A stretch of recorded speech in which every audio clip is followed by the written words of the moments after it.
35 वर्षाची एक महिला आहे. तिचा बरं. 2दा डिव्होर्स झालाय अच्छा. आणि 3दा त्यांचे ब्रेकअप झालेत. तर ज्यावेळेस त्यांचं आपण इनर चाइल्ड हिलिंग मी केलं, हं. त्यावेळेस त्यात इतकी क्षुल्लक गोष्ट दिसली की कोणाचा विश्वास नाही बसणार. हं. तिला असं दिसलं की एकदा ती 20 वर्षाची असताना साधारण हं. बसनी प्रवास करत होती. बरं. ती उभी होती बसमध्ये, सिटी बसमध्ये, कारण तिला बसायला जागा नाही मिळाली हं. आणि तिला मळमळायला लागलं.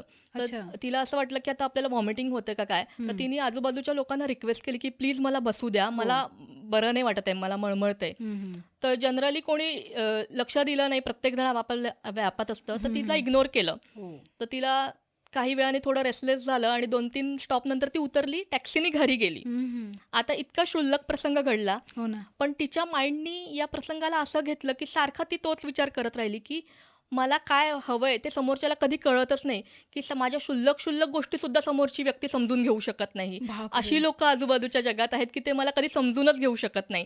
आणि एक्झॅक्ट तिने याच प्रोग्रॅममुळे, सतत रन होणाऱ्या या प्रोग्रॅममुळे तसेच पार्टनर अट्रॅक्ट केले जे तिला कधी समजूनच घेऊ शकणार नाही. अरे! आणि हे जेव्हा तिचं रिलीज झालं, त्यावेळेस तिला कळलं की अरे आपण हा प्रोग्रॅम जो सारखा आपल्या माइंडमध्ये नॉनस्टॉप रन होत होता बॅकग्राऊंडला, हो ना. त्याच्यामुळे किती चुकीच्या गोष्टी अट्रॅक्ट झाल्या आयुष्यात, खरं. तसेच चुकीचे नातेसंबंध अट्रॅक्ट झाले.